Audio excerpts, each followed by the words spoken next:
And hello. Welcome along. Hi, it's Kathy Frey here from IMCO, International Integrative Maternity Healthcare Organisation, and welcome along to this week's live webinar.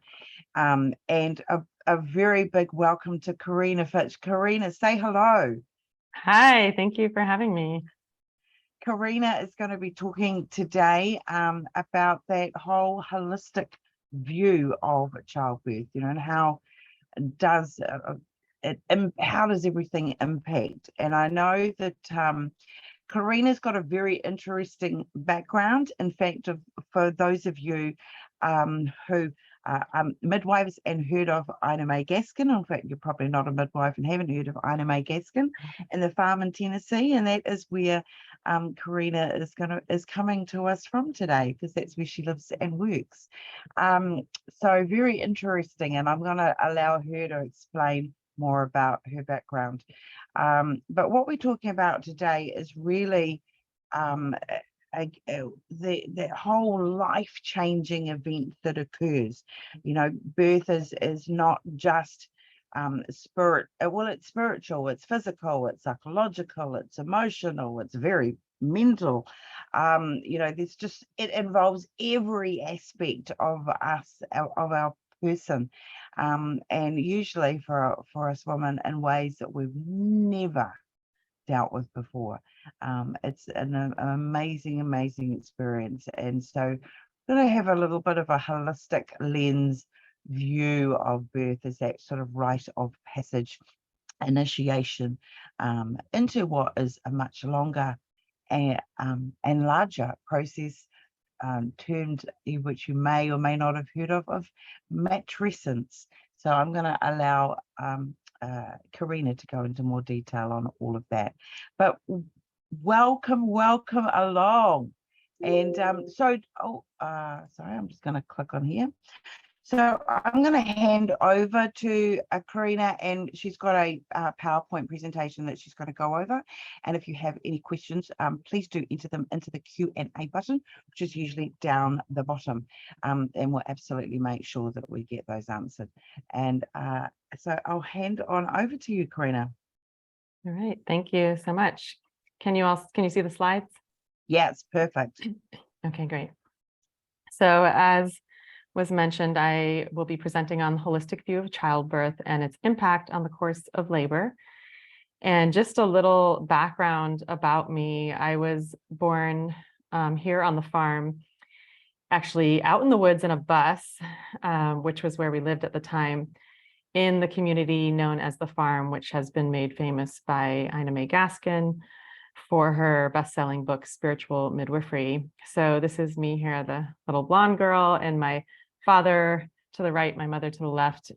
These are probably people that lived with us or something, because we lived in these big households of like 20 or even 30 people. And so I really grew up in community, and I grew up in a community where birth happened within the community. People gave birth at home as the norm. And by the time I was about 12, my mother used to attend births as an assistant to the midwives, and she would come home and tell me stories. So from about the age of 12, I knew that I wanted to be a midwife. And I have been a midwife now since 1999, so 23 years. I've helped more than 1,000 women birth their babies and step into a new identity of themselves as mothers. I'm also a registered nurse with experience in the neonatal intensive care unit, and I'm a facilitator for women's circles, pregnancy groups, postpartum groups, and special rites of passage ceremonies. And I'm also certified in traditional postpartum Moroccan medicine. I did the course with Layla B. Rashid, who many of you may know. And I've been in business as a solo entrepreneur for 25 years. This was me with my second daughter. I have 3 daughters, and attending a birth for one of my clients when my baby was about 6 weeks old. And I used to do this with all of my daughters. They went to births with me when they were very small. So what is a holistic viewpoint? as Kathy mentioned, it contains all of these components: the spiritual, the emotional, the psychological, the physiological, and the social and cultural. And I chose this image here because I think it's a really beautiful image that captures all of these facets. This was by an artist, Alex Gray. Some of you may know him. He was the illustrator for Gray's Anatomy. So his paintings are very, anatomically exact. He's got all the, the veins and the muscles and the lymphatic system. But in addition to that, you can see also the energetic bodies, the emotional bodies. You can see the chakras. And in this particular painting, you see that her heart chakra is like wide open, and there's this channel from the crown of her head all the way through and out the birth canal. And the baby's heart chakra is also open, and they're both emitting these electromagnetic waves and frequencies. And this has actually been something that has been studied in depth by the Heart Math Institute out in California, that when a baby is born and the baby is kept in close proximity to the mother, there's all of these things happening developmentally and neurologically, and the heart rate of the baby and the heart rate of the mother go into a process known as entrainment. That's basically like a mathematically proportional relationship. So they're not going to be the same heart rate, because newborns' hearts beat a lot faster than adults, but they will be in an exact mathematical proportion. And that's part of how the mother regulates the baby's nervous system. We also regulate their nervous system by helping them maintain their body temperature and their breathing pattern. And so all of this is happening in this context that's very holistic, right? There's all of these elements that are present, and I'm going to go through each one in a little bit more depth. So spiritually, I like to share this quote from Guru Mukh, who is a yoga teacher and author of the book Bountiful, Beautiful, Blissful, which is a beautiful pregnancy guide. And she says, "Nothing matches your child's birth, not your wedding day, not the first time you make love. This soul comes out of you, and then she is in your arms. Nothing equals it." And there is something really powerful about this process of portaling souls, like that we have this power to bring new souls into the physical plane. There's just no way to deny the spiritual aspect of birth, right? We create life, and we are able to birth life, and we are able to nourish life. So some of the spiritual concepts that show up in birth are, for example, the practice of surrender. This is an idea that shows up in a lot of different religious contexts, and most often as this idea of surrendering to God, to God's will, or to the divine. And in labor, it's that, and also like surrendering to the process. And in that first stage of labor, that opening phase where the cervix is doing the hard work of dilating, there's really not a whole lot that we can do as birthing people. We have to mostly soften and surrender and kind of melt into the sensations and keep our bodies as relaxed as possible. And that is what typically is going to help us open most smoothly and efficiently. Faith and trust are spiritual principles that show up in the process of birth. Birth typically is harder than we expect it to be for most people, and it definitely tests our faith. And we have to really dig deep to find that trust in ourselves, in the process, and in the divine, and in our own spiritual capacities. Hard work is another spiritual principle that shows up in labor. Again, we often underestimate the intensity of birth, and it tends to take us beyond ourselves, beyond who we know ourselves to be, beyond what we think that we are capable of, and into a new way of being and a new strength, a new power that we discover that we have access to. And then love and bliss are also really important spiritual principles that typically come up in relation to having a sense of oneness with God. And you can see in this photo the bliss and the love on this mother's face as she and her partner catch their own baby. Okay. Birth is emotional.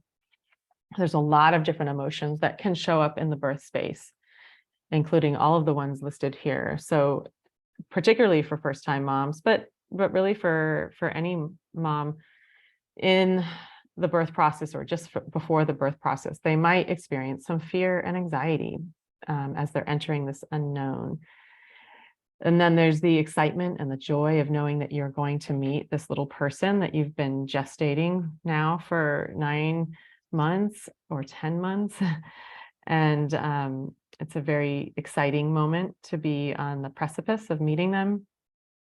Anger and frustration can show up when birth is longer than we expect, or harder than we expect, or takes a turn that we weren't expecting. Bliss and ecstasy certainly are part of it, and that is also connected to the hormonal blueprint of labor, which we'll talk about a little bit later. And love and connection with your baby, with your partner, with the other people that might be present in your birth space. And then pride and relief when you get to the other side and you have your baby in your arms.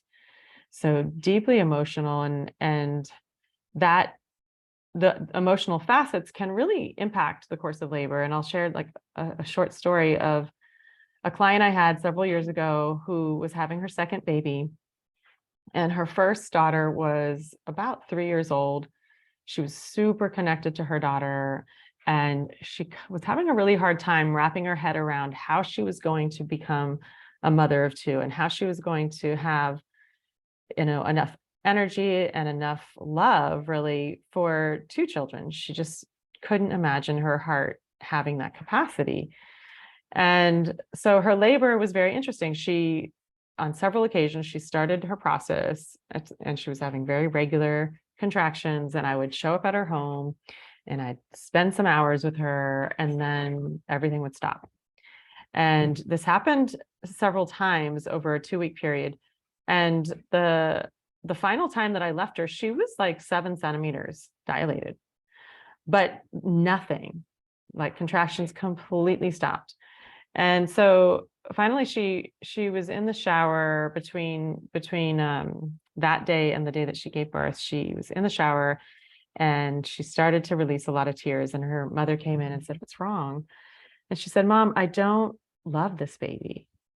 And her mother said what I think was the best thing that she could say, which was, "Well, honey, you don't know this baby yet.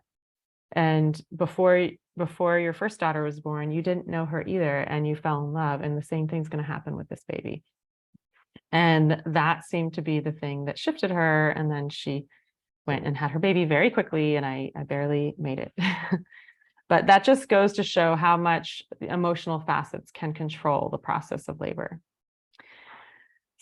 Psychological aspects are hugely impactful. So we have conscious and unconscious assumptions about what it is to be pregnant, to give birth, and to become a parent that can impact the course of labor. We have our own personal beliefs. And then there's mental illness that can have an impact. If the mother has depression, anxiety, PTSD, specifically if it's related to past sexual trauma or past birth trauma. And I'll share another story real quick of a mom having her first baby with me. She was a sexual abuse survivor. And just before she was going to push her baby out, I was looking around the room, and it was myself and my midwifery partner, her husband, her mother, and her sister. And I had this sense that there was too many eyes on her. And just before I was going to say something, she spoke up and she said, "Hey, can you all like go over there and turn your back, please?" And so they did. It was just me and her husband and me and my assistant. And then she birthed her baby quite quickly after that. And then she said, okay, you can come back now. So she knew what she needed in that moment. She needed some privacy. And before that, she was feeling a little stuck and wasn't making much progress. So, and then social and cultural aspects can impact the experience. There might be special prayers, special practices. When I worked in Miami, I took care of a lot of Orthodox Jewish folks. And so, there's all sorts of things that cannot happen or need to happen in that context. And social and cultural factors will also impact who's invited to the birth and where the birth happens. And this particular mama was having her fourth baby, her third baby with me. And she decided she wanted to invite several members of her church to her birth, including 2 ladies who were pregnant. And she wanted to really offer them a different view of what birth could be like in the home. Now, this wouldn't work for everyone because birth tends to be something that happens best in a space where people have a sense of privacy and not being observed. But for this mama, it worked just fine. She had already done it several times before, and she was really very generous. I thought it was really beautiful. And then, of course, there's physiological aspects of birth, right? Which is probably what we focus on most is, the physiology of birth and, the size of the baby, the size of the mom, and how everything's going to unfold. And then we'll get into this a little bit more later, but aside from just sizes, there's also alignment, right? So the position of the baby. So when it comes to creating space for a holistic birth experience, context is everything. And I'm going to share this little clip of one of my clients so you can just get a little sense of how context can play in to the experience.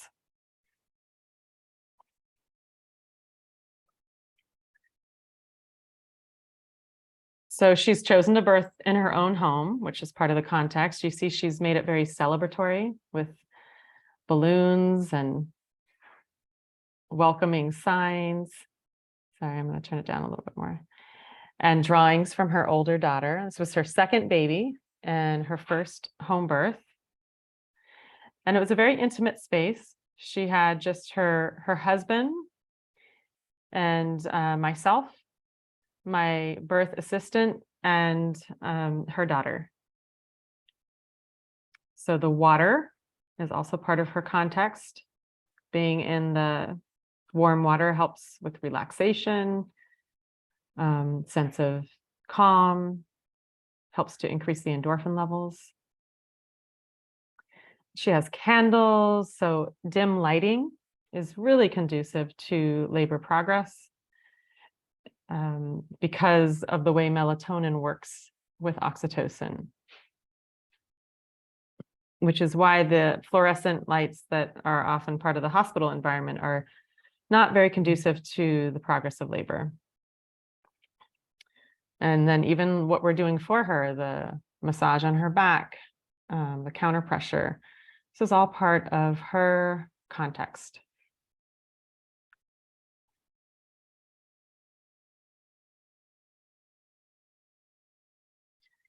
And within that context, what you don't see in the picture is all of our equipment. Now you can see here the oxygen tank, but we have all of our equipment ready to go if we, have run into any issues, if we need to help the baby breathe or anything like that. And her daughter was really sweet here and just encouraging her and being very nurturing.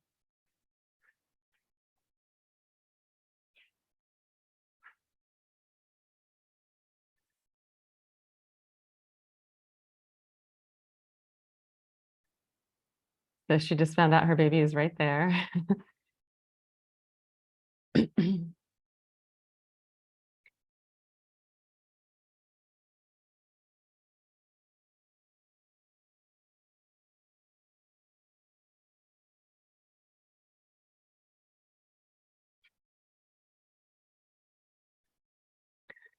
And so having also the time immediately after the birth to bond undisturbed is a really crucial part of supporting a holistic birth experience.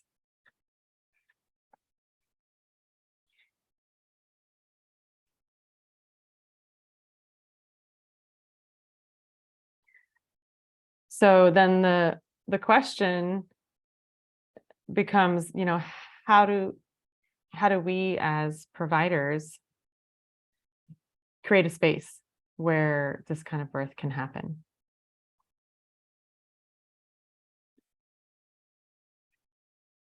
And I love this quote by,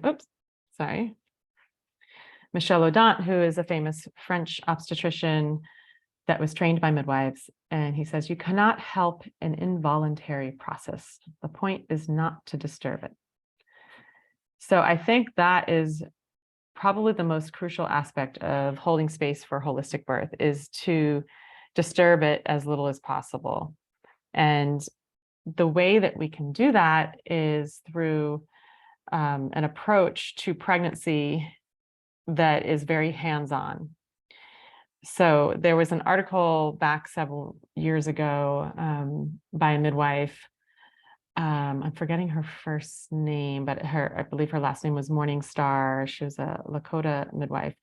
And the article was about midwifing the inner life of women. And she had this philosophy, which I really align with and resonate with, which is hands-on, hands-off, hands-on. And I think of it as being very similar to the planting of a garden. So when we are going to plant a garden, we're going to prepare the soil. So we're going to be really hands-on during what would be analogous to the prenatal period. We're going to be, making sure that the soil has all it needs. We might even spend time planting crops that are there just to bring nourishment to the soil before we actually plant our seed. And so prenatally is a time that we want to spend really getting to know our clients.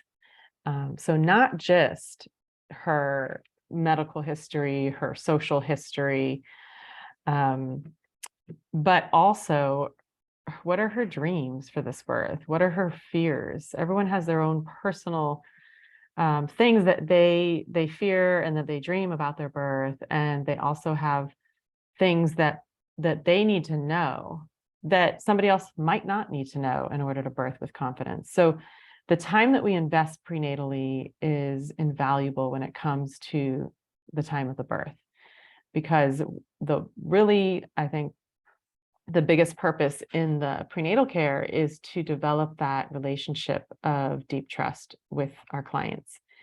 And so a lot of prenatal care is just talking and asking how she's doing, and not just like, well, what are your physical symptoms? That's important, but also like, what's your stress level? What are your sources of stress? How are you managing your stress? How are your spirits? I also like to sometimes start the prenatal with a little grounding meditation, and they get to pick a pregnancy affirmation card at each visit. So just to kind of align them with that more spiritual aspect of preparation. My goal is that when they come to a prenatal visit, they leave feeling less stressed than when they arrived. And so, spending that time is a big part of that. Then when we get to the birth, and you can imagine with the garden analogy that, this is the seed being planted.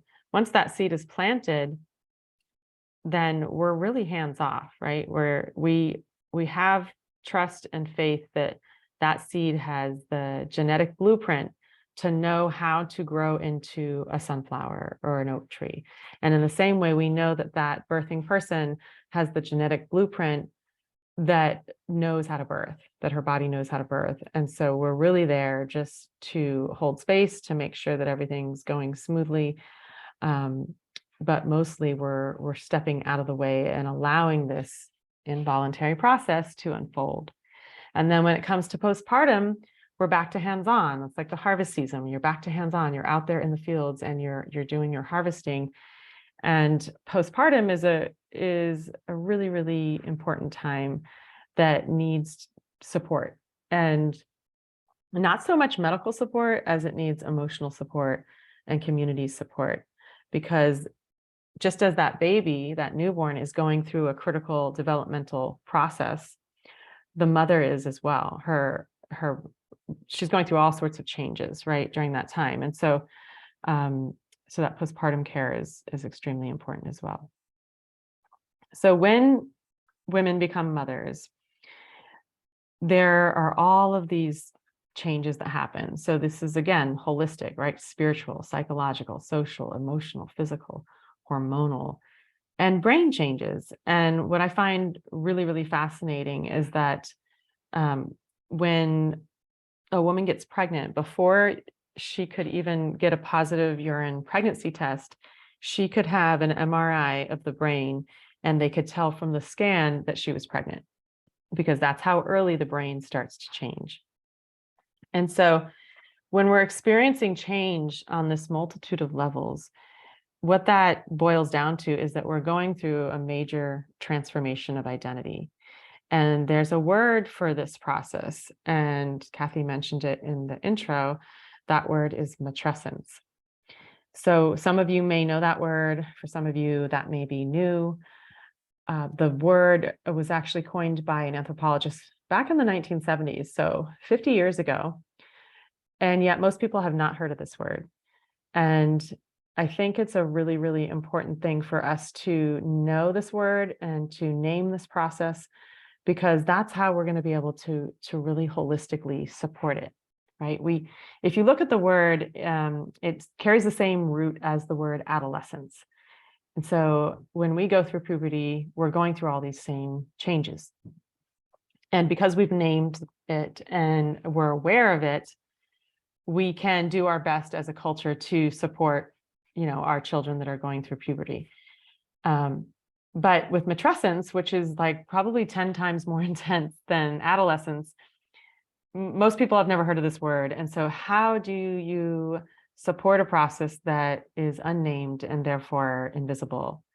And the answer is that you can't, and that we don't as a culture as a whole. So one of my missions in life is to make this a household word that everyone knows and can learn how to hold space for.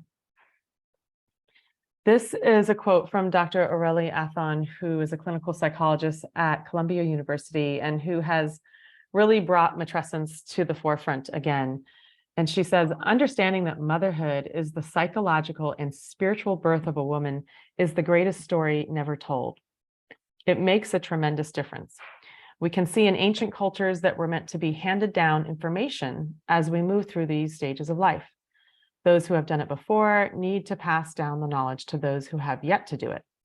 That is the way that it's meant to happen. And when it doesn't, when we don't have those markers or acknowledgements, we feel lost.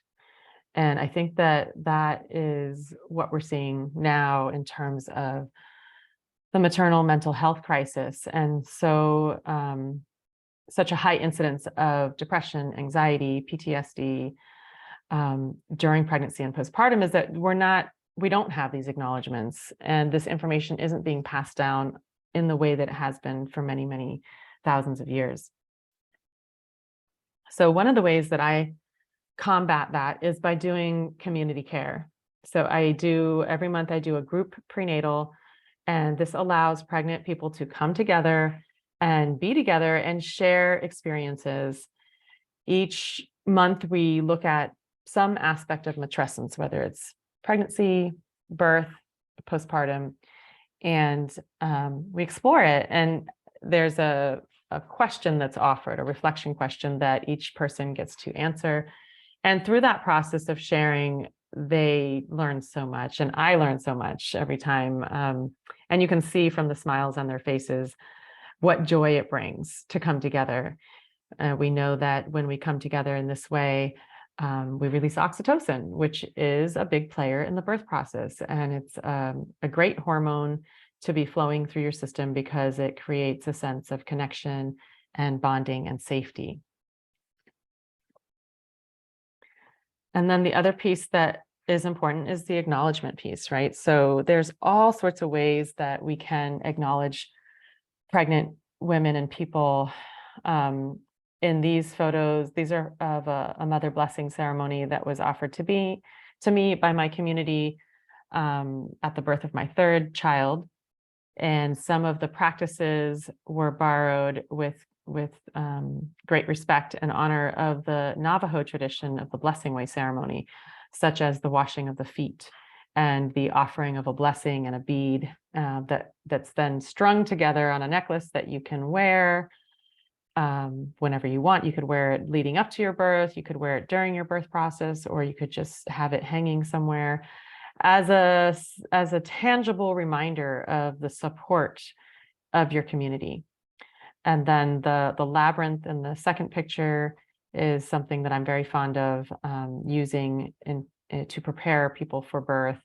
And so I created one on my floor and walked it during my mother blessing ceremony. And then these are some images from some of the Moroccan practices that I've studied. There are special foods that are eaten postpartum, and there's steaming that happens, and binding and closing of the bones, and special massages. All of this is part of that acknowledgement piece that, you know what, this is a big deal. We're stepping into this whole new identity, and we have this really important role of nurturing and guiding new life.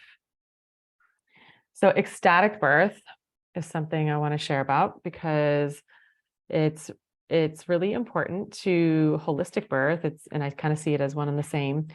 And I'm going to get into the definition of it on the next slide, but I just wanted to talk a little bit about this picture. This was a couple that came to the farm to birth with me all the way from Europe. And I just love this picture. I mean, this is her first baby. When I got to her, she was almost completely dilated. And then she got in the birth pool. This was my first outside birth. So it was really beautiful. It was early in the day, summer day, but since it was early, it wasn't too hot. And just, this look on her face, there's such power and ferocity in this picture. She's so focused. She's holding her baby's head in her hand. And when I saw this image, it just made me think of ecstatic birth. So what is ecstatic birth? This is a concept that was created by Sarah Buckley, who is a New Zealand trained GP and author and PhD candidate. And she says, giving birth in ecstasy, this is our birthright and our body's intent. Mother Nature, in her wisdom, prescribes birthing hormones that take us outside, our usual state, stasis. So that's how we get ecstatic. We're outside of our usual state, so that we can be transformed on every level as we enter motherhood. Because our way of birth affects us lifelong, mother and child. An ecstatic birth that takes us beyond ourself is the gift of a lifetime. So that is this idea of ecstatic birth, is that we enter a transcendent state when we give birth, and it takes us beyond who we know ourselves to be and brings us in connection to something much larger and much older than ourselves. And this experience can be incredibly transformational, life-changing, both for mother and child. So who and what are the players of ecstatic birth? Well, we have our hormones, then the brain, the limbic system in particular, which is the mammalian brain. And then we have the 5 Ps of labor progress. So hormonally, we have 4 major hormone systems that play a role in birth. The oxytocin, which is that hormone of love and bonding. It's also the hormone that we release when we are making love, when we have an orgasm. It's the hormone we release just when we're snuggling with our partner or our children or our pets. And it's the hormone that makes the uterus contract during labor. Then we have our beta endorphins, which provide us with powerful pain relief. And they're also the hormones of transcendence. So they take us beyond our normal state of being. Epinephrine and norepinephrine, this is like the adrenaline hormones, and they help to give us energy particularly around that transition phase where we're getting ready to push, and that kind of help to give us a boost of energy and make us a little more alert for the pushing stage. And then prolactin is considered to be the mothering hormone. It makes us feel very protective and act to protect our young. And it's also the hormone of milk production. So we can think of these 4 hormonal systems as a kind of cocktail, a mixed cocktail that intoxicates us. It puts us into an altered state of consciousness, which Pam England in her book, Birthing from Within, calls Laborland. And so I always talk to my clients about Laborland. I talk to them about why it's important to get there and stay there.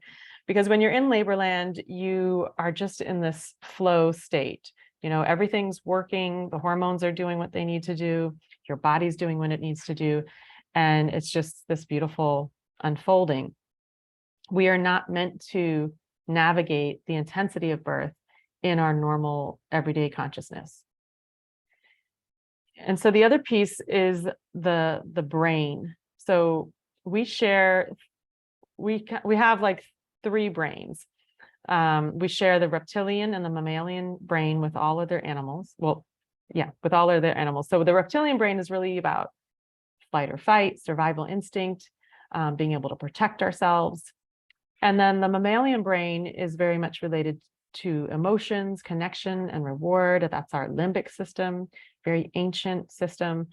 The neocortex is what sets us apart from all other animals and allows us to think, to plan, and to decide. So the neocortex is very useful in most aspects of our life. And it's a great tool in the prenatal period when you're trying to educate yourself and make decisions about your care and where you're going to birth. But it's not great for navigating labor. So during the labor process, we really want to be over here in the mammalian brain, which is, that more intuitive part of our brain, the right side of our brain. And that helps us be in a more meditative state, which is conducive to the progress of labor. And then the 5 P's of labor progress are the powers, the passenger, the psyche, providers and partners, and the pelvis. So the powers refer to the uterine contractions. And depending on their strength, their length, and their frequency, that all can impact the course of labor. And then the passenger is the baby. But aside from just the passenger, also position is important because, as many of us know, the occiput anterior position is the ideal position for birth because it just aligns the baby and the pelvis in such a way that creates usually a more smooth process without stalls or getting stuck. Posterior position and asynclitic babies tend to be more challenging, not impossible, but they might take more time because most of them are going to end up rotating to the anterior position. And then breech and transverse are more complicated. Transverse is really not going to work for a natural birth and would require a C-section if couldn't get the baby to turn. And breech that is not so problematic, except that there's very few providers that are trained in breech birth. And so because of that, the standard of care is mostly to do a C-section for breech. So this is, again, why we need to be hands-on prenatally, because we can do a lot to affect this baby's position during the prenatal period. And especially in the 3rd trimester, I do a lot of education around proper posture and positioning. I refer all my clients to the Spinning Babies website so that they can do those exercises that are going to encourage their baby to get in that ideal head down, chin tucked, back to front position. And then the psyche is obviously super important, as I shared in some of my birth story examples. Having a sense of safety, addressing previous trauma, particularly if it was birth trauma, but also sexual trauma. Those things can show up in the birth process, and developing that relationship of trust, working through fears. I tell my clients, like, you have to do your homework prenatally, because if you don't, it can come and bite you in the butt during labor. If you haven't addressed trauma, you haven't addressed your fears. And that doesn't mean you're going to go into birth without any fears. It just means that you've kind of gone through this process of, again, what Pam England calls in Birthing from Within, caging your tigers. So you're looking at each fear and you're like, okay, well, if this happened, what could I then do to stay kind of like in my power within my birth process?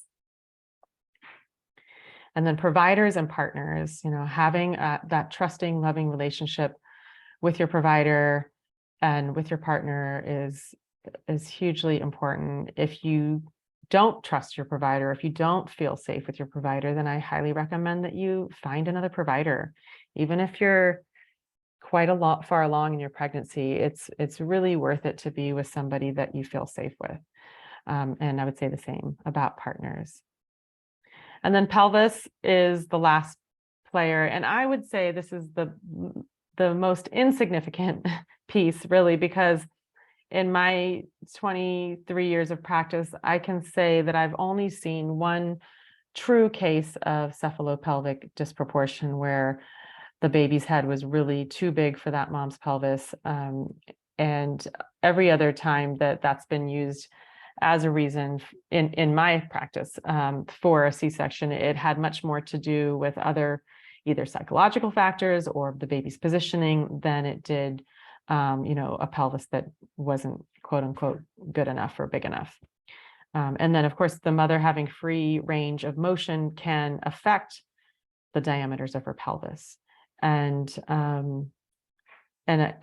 also neither the pelvis nor the baby's head are fixed structures, right? The baby's head is moldable and the mother's pelvis is flexible under the effect of the relaxin hormone.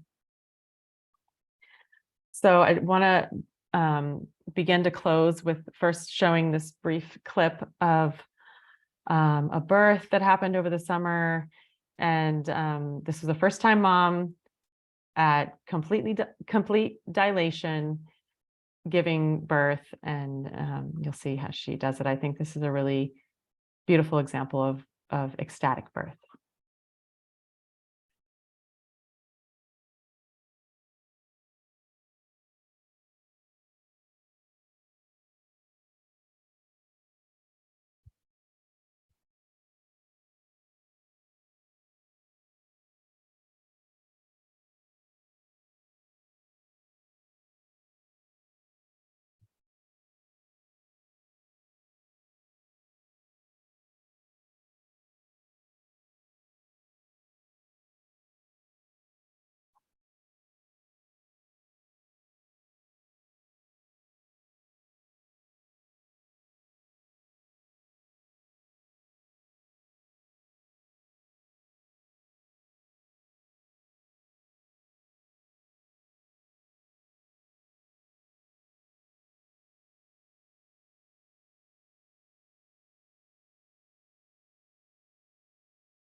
I get chills every time I watch that. It just blows me away that she was, at that place in her labor, about to push, and was able to sing a song that her and her partner had written years before they even conceived this baby. So I'll end with this quote from Barbara Kate Rothman, which just brings it back full circle to seeing birth as a rite of passage. She says, birth is not just about making babies. Birth is about making mothers, strong, competent, and capable mothers who trust themselves and know their inner strength.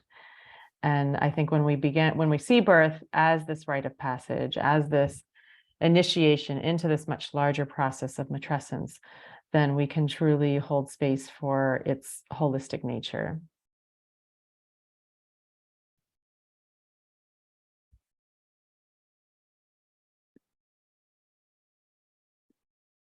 Stunning, just beautiful. There's so much you can say, and there's so little that needs to be said. It's just really nice to have you kind of go over and refresh that. I think that as birth practitioners, it is easy to get sort of shoved along the journey of medicalization everywhere in it, and where it normalizes what is actually abnormal. And so Right. it's nice to just get back into it. It's I mean, I don't do caseloading anymore. I'm not 24/7 on call anymore. But when I did it, we had this little definition that we would use in our practice when people would be, particularly first-time mums, where they're like a little unsure about, what's the role of the midwife and what's the role of the obstetrician and how does it all work? Because it's not about, being like this at all. It's about those two expertise working together, and which can be done incredibly well. And we used to say that, a midwife's role is not to normalize what is abnormal, and an obstetrician's role is not to abnormalize what is normal. I love that. Yeah, absolutely. Yeah. And it is that absolute balance, and it's just beautiful seeing everything that you've been saying there. For those of you that haven't heard of matrescence before, there is also, I know that the webinar cut out for a little moment there. I'm not sure if you covered it, but Alexandra Sachs has a really great TED talk on it, and so I can't recommend that highly enough to not just all midwives and all maternity healthcare professionals, but all women. That's a really great summary. And I love, there's so many terms that you use today, which are just so beautiful in the way that they bring it all together, like even the comment of, caging your fears. And it's not to say that you're not going to have no fears. Right. You're stepping into an unknown, not just as the woman who's in labor, but in a way, every single time a midwife attends a birth, she's stepping into her unknown as well. That's And true. I always think that there's certain adrenaline junkies within the hospital system, and I've always sort of joked that if you're a birthing suite midwife or you're an A&E nurse or doctor, you're kind of adrenaline junkies, because you live in this place of not really knowing what's going to happen next.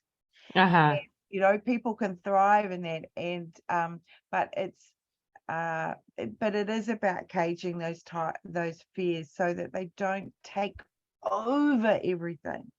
And women can become completely disabled by their fears. So it's so saying, of course you're going to have some fears. Well, that's reasonable, it's logical, it's rational, but let's just put them in a corner and not let them control everything that's going on. Exactly. Yeah. I just saw a comment about the sound. I'm so bummed that you guys didn't, because she was singing that last clip. She's singing a song. So I didn't realize you guys couldn't hear the sound, but no, it wasn't coming through. But I was thinking it was intentionally turned off because to sort of almost give a bit of privacy to the woman. But you got the vibe of it. So yeah. beautifully. Yeah, beautifully. Yeah, so it's and that that talking about that investment in that prenatal period, and I think that you'd be the same, that often as caseloading midwives, we're in situations where we have a client for the first time coming to our service, but it's not their first baby. And they've gone through trauma with that first one, and because the birth just basically all went to custard for whatever reason or reasons that contributed to that, and they just find with that second pregnancy they really deeply engaged, and say, okay, mhm. this is not going to happen to me again, and this is not going to happen to another baby of mine again. I'm going to get engaged, I'm going to get knowledgeable, I'm going to find out, I'm going to learn more. And they really sort of go from that victim to that survivor space and on to the warrior. This is not going to happen. And Yeah, and if only we could get women to really invest more in that first pregnancy. Obviously many do, but many don't. And it's sort of like, oh well, I had to work up until the last minute, and there's all these other things, and it's almost like they can become very busy with doing a lot of other things, but at the same time it's almost intentionally pushing it aside and going, oh, right. I'm going to Yeah, cage my tigers by just not even denying acknowledging them. them. Yeah, yeah. And there's certain personality types that actually works for. Like I have one of my best friends was also my client, and she's always just like, she procrastinates about everything, and she just kind of like, oh, I'm not going to think about that now. And I mean, she just birthed beautifully, but for most people, it's like you do want to look at those things, and because they do Yeah, have a and most way people of, don't have you as their yeah, midwife, which is yeah, really helpful, isn't yeah. it? Having that fantastically knowledgeable, holistically minded, supportive birth, practitioner. And Mm, so when you don't really engage as much as you can, and you rock on up to birthing suite at your tertiary secondary care hospital. yeah. And I love your term labor land. Fabulous. Well, it's not mine. But it's not Do you yours. know? Yes, were Yeah, you using the but term labor land? I love But it too. It's really, yeah, because you see women and and if you've been through birth, that place where you're like in another world. yeah, And I tell people, the sooner you can get there, the better, and stay there. And yeah. sometimes, when you're transitioning, if you're planning a birth outside of your home, that transition to the next environment can Mhm. be challenging. And so you really want to try and stay in your zone as much as you can, so that your all those birthing hormones can work their magic. Yeah, and um, it's such a unique place that you're going to, and you only ever go to those places when you're having your babies. It's Yeah. it's yeah, amazing. So I love that you've just done a beautiful summary there. It's really appreciated. And the surrendering in labor, of course, I mean, it's just so, and I would and you'd be the same, but I would often talk to my women about smiling and laughing and joking between contractions. Mhm. That's the key. Like it was like, if you could do that, you are surrendering, and you're keeping yourself in that fantastic headspace. And when they do surrender and they let go of the reins and stop trying to control the process, and smile and between every contraction, and laugh and giggle, and have their headspace, and that will have themselves in such a good headspace. Oh my gosh, their cervix, right? It just dilates. Yeah. It Incredible, melts away. incredible. And that sort of comes into that hypnobirthing type of meditative labor, basically, that they're Hmm. in their zone. And when they go into this zone when they're having the contraction, and then they come out and have a smile and look around, and then back into their zone. And obviously once they're in transition, and those contractions are really starting to sort of roll on top of each other, they just tend to stay in that zone, Yeah. right? They're Yeah, not coming in exactly. and out and in and out, they're just in there. And but boy, cervixes dilate so quickly when women get themselves in the headspace. It's Yeah. phenomenal to watch. Yeah, um it really is. it is, and it's no, I mean, I know that with my own clientele, my primates would average around about 3 to 4 hours for their active labors, and multips would be usually averaging about 1 to 2 hours for active labors. And, Mhm. you know, you just don't see fetal distress and other things like that when you've got a labor that's such a short, wonderful, beautiful, efficient labor. So Yeah. you'd be the same. It's so rare that we see that. Fetal distress is one of those things that really goes hand in hand with oxytocin drips and epidurals, and Yeah. we just don't see it and so really Yeah. in It's true. spontaneous natural labor. Yeah, it's true. And I think it can show up also when there's profound fear, you know, Yeah. so And that's um, usually all in hand with what's going on in the picture, isn't it? yeah, That yeah. that fear is because of other things that are, you know, becoming part of the process. Mhm. Oh, can you just someone's asking, can you go a little bit deeper into the ecstatic birth side of it? And you know, because there's been some great literature written on that topic as well. Do you want to just give a little bit more overview on that? Yeah, well, I would say Sarah Buckley has a great article on ecstatic birth, and I shared her quote in the presentation. But essentially, an ecstatic birth is, if by her definition, is one that takes us outside of our normal state of consciousness, outside of our normal identity, and for some women, that looks like um, making really interesting sounds when you're giving birth. Some people, I've seen women in labor almost like they're channeling another language. It might mean experiencing an orgasm in labor. There's a whole nother genre or idea around orgasmic birth, and I think that orgasmic birth and ecstatic birth, I see those as very connected.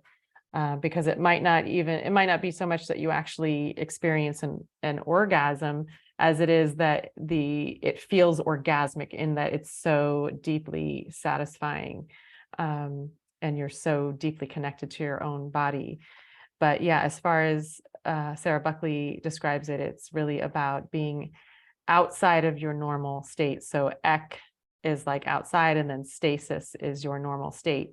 So ecstasy is beyond your normal state, and that is that happens when we have that hormonal cocktail going on. It happens when we put ourselves in a context where we feel safe and we feel we have a sense of trust with who's in the room, and we feel a sense of privacy. All of those things are conducive to having an ecstatic birth. And I think also just holding space for that possibility, right? Knowing that is an opportunity. I think birth as a rite of passage, the opportunity there is to have an ecstatic experience, an otherworldly experience that helps us to step into that new identity. One of the other concepts I really love from Birthing from Within is this idea of the one forbidden thing. And I think this is really more of like a heroine's journey story concept, where in any heroine's journey story, there's a clear call, right? There's a call that something calls us to go on this quest. And then there's the quest, there's the preparation, then there's the ordeal, and then there's the return. So if we're looking at pregnancy and birth, the call is like, deciding you want to be a mother, and then getting pregnant. And then the preparation is like that gestational period where you're seeking out resources, you're trying to learn everything you can about pregnancy, birth, and postpartum and motherhood. And then the ordeal is birth, right? The ordeal, the challenging initiation is birth. And in birth, often, also in the heroine's journey story, there's usually a place where that heroine or hero in the story, in this case the birthing person, has to do something that is outside of who she knows herself to be, or that breaks some rule of society. So for some birthing people, that might look like, maybe they plan to be this serene hypnobirther, and suddenly they're roaring their baby out. And they had that, either that societal expectation or their own personal expectation that they were going to be really quiet. But what brought their baby out was getting really vocal. Or it might be telling everyone in the room to get out. That could be another one. But it's finding that strength to do something different that is outside of your normal personality, or that goes against everything that everyone has told you you're supposed to be.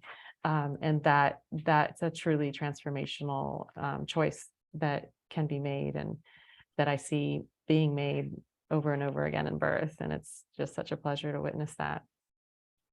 It is, and you just talking about, doing things that you didn't anticipate to do and behave and whatnot. I mean, you just instantly make me think of so many stories of so many times you see that in Yeah. labor, where the woman is discovering herself along the way, and this hugely, it's massive. But witnessing it, is it's just gorgeous, just gorgeous. So we are out of time, and but before we wind up today, Corina, could you just go over your contact details as well, in case anybody wants to touch base with you, whether they are watching it live today or later down the track? Sure. Yeah. So my website is motherfly.mom. So it's motherfly.mom. So it's not .com. It's .mom. And then you can find me on Instagram at Motherfly Tribe, and on Facebook at Motherfly. And I'm actually I launched today a mini series, which is like a pre-holiday reset for moms to kind of pause and pivot and enter the holiday season from a place that's more connected to themselves, and to kind of prevent the burnout that can often happen during the busy holiday season. So you could still join in on that, and you'll find the link to register through my Instagram. Oh, that sounds exciting. Fantastic. Yeah, holiday season is getting upon us. It's not that long away. Goodness. Yeah. We're Yeah. yeah. At this current day, we're about 6 weeks to Christmas, aren't we? Yeah. So look, thank you so much, Corina. What you do and how you explain, the process is just a beautiful way that you do those summaries, and I think we all appreciate it very much. And thank you to those who are live here today. We love having our live audience as well. And we know there's lots of you that are watching this later down the track too. So from us here at IMCO, we just want to wish everybody a wonderful rest of your week. And thanks again, Corina. And we'll see everybody a little bit later. So thank you so very much. Thank you. Okay. Bye, everybody.